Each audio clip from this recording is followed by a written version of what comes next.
नमस्कार दोस्तों, आपका स्वागत है हमारे पैरामेडिकल एजुकेशन चैनल में। इस वीडियो में हम कुछ ऐसे मोस्ट इंपॉर्टेंट क्वेश्चन के बारे में बात करेंगे जो nursing, ANM, GNM, BSc nursing, NHM की वैकेंसी, सीएचओ जैसी भर्तियों में बार बार रिपीट होते रहते हैं।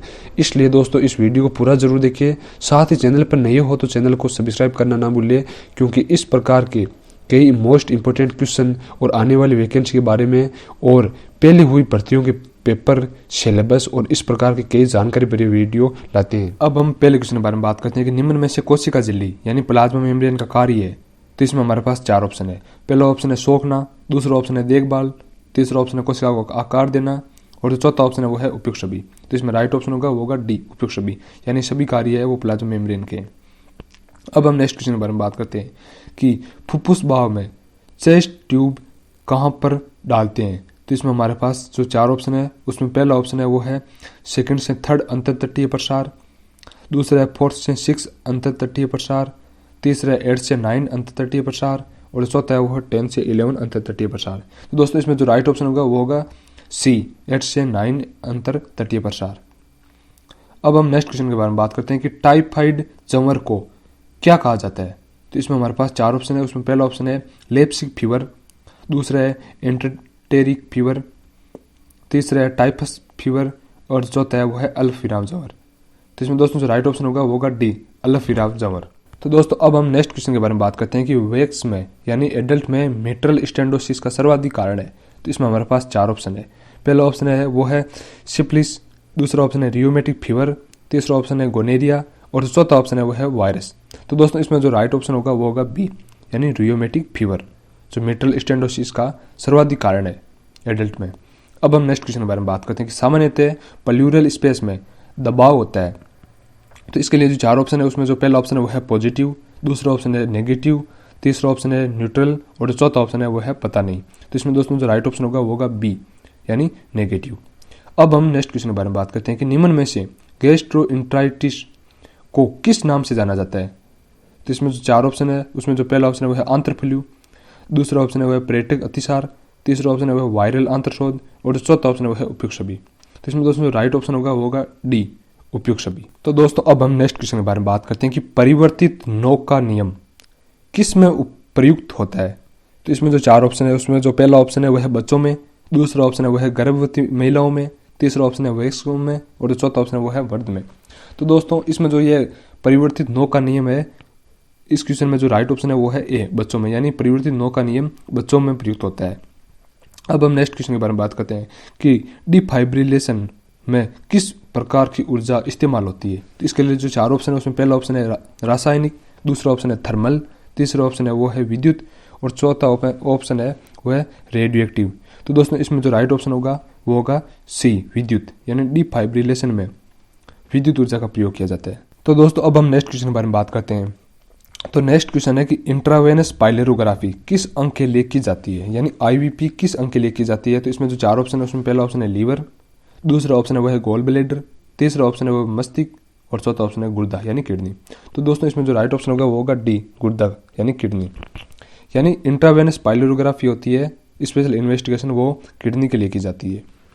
अब हम नेक्स्ट क्वेश्चन के बारे में बात करते हैं कि डिप्थीरिया के लिए कौन सा परीक्षण किया जाता है। तो इसमें हमारे पास चार ऑप्शन है।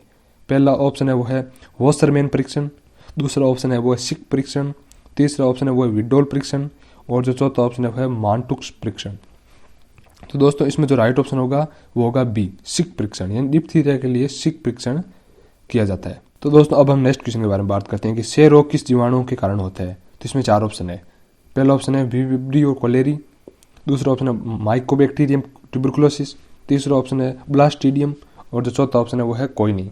तो दोस्तों इसमें जो राइट ऑप्शन होगा वो होगा बी, माइकोबैक्टीरियम ट्यूबरकुलोसिस। काफी इजी क्वेश्चन है, यानी टीबी होती है वो माइकोबैक्टीरियम ट्यूबरकुलोसिस के जीवाणु के कारण होती है। तो दोस्तों अब हम नेक्स्ट क्वेश्चन के बारे में बात करते हैं कि केंद्रीय स्नायु तंत्र को प्रभावित करने वाली प्राणघातक बीमारी कौन सी है, यानी सेंट्रल नर्वस सिस्टम को प्रभावित करने वाली एक डेथ होने वाली बीमारी कौन सी है।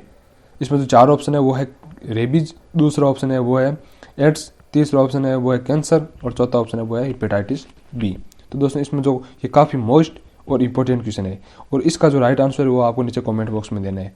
फिर इसका जो राइट आंसर होगा वो हम नेक्स्ट क्वेश्चन में बता देंगे। इसी तरह हमने जो पिछले वीडियो में भी एक क्वेश्चन पूछा था कि जले हुए रोगी को अस्पताल में तुरंत दाखिल करने के बाद कौन सी दवाई देनी चाहिए? तो इसमें हमारे पास 4 ऑप्शन थे। पहला ऑप्शन था पेनिसिलिन, दूसरा ऑप्शन था टेटनस टॉक्सोइड, तीसरा ऑप्शन था एस्प्रिन और जो चौथा ऑप्शन था वो था एड्रेनालिन। तो दोस्तों इसमें जो राइट ऑप्शन है वो है बी, टेटनस टॉक्सोइड। इसी तरह जो हमने अभी क्वेश्चन दिया है कि केंद्रीय स्नायु तंत्र को प्रभावित करने वाली प्राणघातक बीमारी कौन सी है, तो इसका आपको नीचे कमेंट बॉक्स में जवाब देना है। फिर इसका जो राइट आंसर है वो हम अगले वीडियो में बता देंगे। तो दोस्तों अब हम नेक्स्ट क्वेश्चन के बारे में बात करते हैं कि किस वैज्ञानिक द्वारा सिटी स्कैन तकनीक को विकसित किया गया। तो इसमें 4 ऑप्शन है। उसमें जो पहला ऑप्शन है वो है फ्लिक्स ब्लोच, दूसरा ऑप्शन है वो है हॉर्नफील्ड, तीसरा ऑप्शन है विलियम डेविड और चौथा ऑप्शन है विलियम लैंडस्टीन। तो दोस्तों इसमें जो राइट ऑप्शन होगा वो होगा बी, हॉर्नफील्ड, यानी हॉर्नफील्ड ने सिटी स्कैन को विकसित किया। अब हम नेक्स्ट क्वेश्चन के बारे में बात करते हैं कि निम्नलिखित में से सामान्यतः रक्त स्त्राव कितनी देर तक होता है। तो इसमें जो 4 ऑप्शन है वो है 2 से 3 सेकंड, दूसरा ऑप्शन है 1 से 6 मिनट, तीसरा ऑप्शन है वो है 10 से 12 मिनट और चौथा ऑप्शन है वो है 10 से 18 मिनट। तो इसमें जो राइट ऑप्शन होगा वो होगा बी, 1 से 6 मिनट।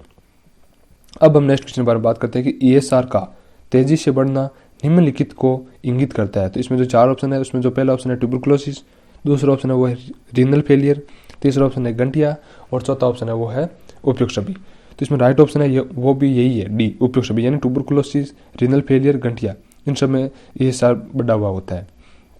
अब हम नेक्स्ट क्वेश्चन के बारे में बात करते हैं कि यदि CPR के दौरान सिर्फ एक ही बचाव करता है तो कार्डियक कंप्रेशन व वेंटिलेशन का अनुपात निम्न होता है। तो इसमें जो 4 ऑप्शन है उसमें पहला ऑप्शन है वो है 5:1, दूसरा ऑप्शन 10:1, तीसरा ऑप्शन है वो है 15:2 और चौथा ऑप्शन है वो है 20:1। तो इसमें राइट ऑप्शन होगा वो होगा सी, 15:2। अब हम नेक्स्ट क्वेश्चन के बारे में बात करते हैं कि अंतर्राष्ट्रीय स्तर पर नर्सिंग दिवस किस दिन मनाया जाता है। तो इस क्वेश्चन का जिक्र है हमने पिछले वीडियो में भी काफ़ी किया है और काफ़ी इंपॉर्टेंट क्वेश्चन है। और इसमें जो 4 ऑप्शन है वो है 24 नवंबर, दूसरा ऑप्शन है वो है 6 नवंबर, तीसरा ऑप्शन है वो 11 दिसंबर और चौथा ऑप्शन है वो है 12 मई। तो इसमें ये काफ़ी इंपॉर्टेंट क्वेश्चन है और इसमें जो राइट ऑप्शन है वो है डी, 12 मई को। तो अब हम नेक्स्ट क्वेश्चन के बारे में बात करते हैं कि यदि एक स्त्री पल्मोनरी ट्यूबरकुलोसिस से पीड़ित है तो उसे, अब हमारे पास जो 4 ऑप्शन है उसमें जो पहला ऑप्शन है कि शिशु की देखभाल नहीं करने देना चाहिए, दूसरा ऑप्शन है कि शिशु को BCG का टीका देना चाहिए और तीसरा ऑप्शन है वो है 6 सप्ताह बाद शिशु का मेंटॉक्स टेस्ट करना चाहिए और चौथा ऑप्शन है वो है उपयुक्त सभी। तो दोस्तों इसमें जो राइट ऑप्शन है वो है डी, उपयुक्त सभी, यानी शिशु की देखभाल भी नहीं करना देना चाहिए और शिशु का जो मतलब BCG का टीका देना चाहिए और 6 सप्ताह बाद शिशु का मेंटॉक्स टेस्ट करना चाहिए। अब हम नेक्स्ट क्वेश्चन के बारे में बात करते हैं कि कोशिका की आत्मघाती थैलियां यानी सुसाइड बैग्स किसे कहा जाता है। तो इसमें जो 4 ऑप्शन है उसमें पहला ऑप्शन है राइबोसोम, दूसरा ऑप्शन है लाइसोसोम, तीसरा ऑप्शन है वो है माइटोकॉन्ड्रिया और चौथा ऑप्शन है वो है न्यूक्लियस। तो दोस्तों काफ़ी मतलब इजी क्वेश्चन है और पिछले वीडियो में भी हमने इस क्वेश्चन के बारे में जिक्र किया था और इसमें जो राइट ऑप्शन है वो है बी, लाइसोसोम। अब हम नेक्स्ट क्वेश्चन के बारे में बात करते हैं कि कोशिका का सबसे बड़ा अंग, लार्जेस्ट ऑर्गन ऑफ सेल कौन सा है। तो इसमें हमारे पास 4 ऑप्शन है। पहला ऑप्शन है गोल्जी उपकरण, दूसरा ऑप्शन है वो है राइबोसोम, तीसरा ऑप्शन है वो है न्यूक्लियस और चौथा ऑप्शन है वो है लाइसोसोम। तो इसमें राइट ऑप्शन होगा वो होगा ए, गोल्जी काय, यानी गोल्जी काय सबसे लार्ज ऑर्गन होता है सेल का। तो दोस्तों अब हम नेक्स्ट क्वेश्चन के बारे में बात करते हैं कि निष्किटन प्रक्रिया के दौरान औजारों को कितने डिग्री सेंटीग्रेड तक गर्म पानी में उबाला जाता है। तो इसमें 4 ऑप्शन है। पहला ऑप्शन है 40 सेल्सियस, दूसरा ऑप्शन है 75 सेल्सियस, तीसरा ऑप्शन है 80 सेल्सियस और चौथा ऑप्शन है 85 सेल्सियस। तो इसमें राइट ऑप्शन है वो है सी, 80 सेल्सियस। अब हम नेक्स्ट क्वेश्चन के बारे में बात करते हैं। नेक्स्ट क्वेश्चन है कि मस्तिष्क के कौन से भाग में चोट लगने से मृत्यु होने की संभावना अधिक हो जाती है। तो इसमें 4 ऑप्शन है। पहला ऑप्शन है सेरिब्रम, दूसरा ऑप्शन है वो है सेरिबल्म, तीसरा ऑप्शन है पोंस और चौथा ऑप्शन है वो है मेड्यूला। तो दोस्तों इसमें जो राइट ऑप्शन है वो है डी, मेड्यूला में। अब हम नेक्स्ट क्वेश्चन के बारे में बात करते हैं कि यदि कोई रोगी गंभीर रूप से जल चुका है तो उसे स्ट्रेस रिएक्शन की वजह से किस प्रकार की जटिलता उत्पन्न हो सकती है। तो इसमें 4 ऑप्शन है। पहला ऑप्शन है वो है पैरालिटिक इलियस, दूसरा ऑप्शन है वो है गैस्ट्रिक डिस्टेंशन, तीसरा ऑप्शन है वो है हियाटे हार्निया और चौथा ऑप्शन है वो है कर्लिंग अल्सर। तो दोस्तों इसमें जो राइट ऑप्शन होगा वो होगा डी, कर्लिंग अल्सर। अब हम नेक्स्ट क्वेश्चन के बारे में बात करते हैं कि निमोनिया से पीड़ित व्यक्ति को एस्प्रिन दी जाती है क्योंकि यह एक एंटीपायरेटिक है, दूसरा ऑप्शन है वो है एबल्जेसिक है, तीसरा ऑप्शन है वो है दोनों ए और बी और जो चौथा है वो है एंथिस्टिमाइन। तो इसमें दोस्तों जो राइट ऑप्शन होगा वो होगा सी, दोनों, यानी ए और बी, यानी एंटीपायरेटिक भी है और एबल्जेसिक भी है। अब हम नेक्स्ट क्वेश्चन के बारे में बात करते हैं, किस प्रकार की वसा अम्ल शरीर में कोलेस्ट्रॉल के स्तर को बढ़ाते हैं। तो इसमें जो चार ऑप्शन है उसमें पहला ऑप्शन है कि संतृप्त वसा अम्ल, दूसरा ऑप्शन है वो असंतृप्त वसा अम्ल, तीसरा ऑप्शन है जानवरों से मिलने वाली वसा, और चौथा ऑप्शन है ए और बी दोनों। तो इसमें राइट ऑप्शन है वो है डी, ए और बी दोनों, यानी संतृप्त वसा अम्ल और असंतृप्त वसा अम्ल जो कोलेस्ट्रॉल को स्तर को बढ़ाते हैं। अब हम नेक्स्ट क्वेश्चन के बारे में बात करते हैं कि कार्बोहाइड्रेट को पचाने में कौन सा एंजाइम सहायक होता है। तो इसमें हमारे पास चार ऑप्शन है। पहला ऑप्शन है एमाइलेज, दूसरा ऑप्शन है माल्टेज, तीसरा ऑप्शन है लेक्टेज और चौथा ऑप्शन है उपयुक्त बी। तो इसमें राइट ऑप्शन है वो है डी, उपयुक्त बी, यानी एमाइलेज, माल्टेज और लेक्टेज ये तीनों है एंजाइम है वो कार्बोहाइड्रेट को पचाने में सहायक है।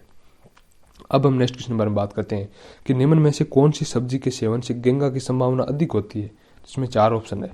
पहला ऑप्शन है बंद गोभी, दूसरा ऑप्शन है फूल गोभी, तीसरा ऑप्शन है गाजर और चौथा ऑप्शन है वो है उपयुक्त बी। तो इसमें राइट ऑप्शन है वो है डी, उपयुक्त बी। इस प्रकार दोस्तों हमने मोस्ट इंपॉर्टेंट क्वेश्चन के बारे में बात की है। तो अगर ये क्वेश्चन आपको अच्छे लगते हैं तो इस वीडियो को लाइक करें, अपने दोस्तों के साथ शेयर करें और चैनल पर नहीं हो तो चैनल को सब्सक्राइब करें। Thanks for watching.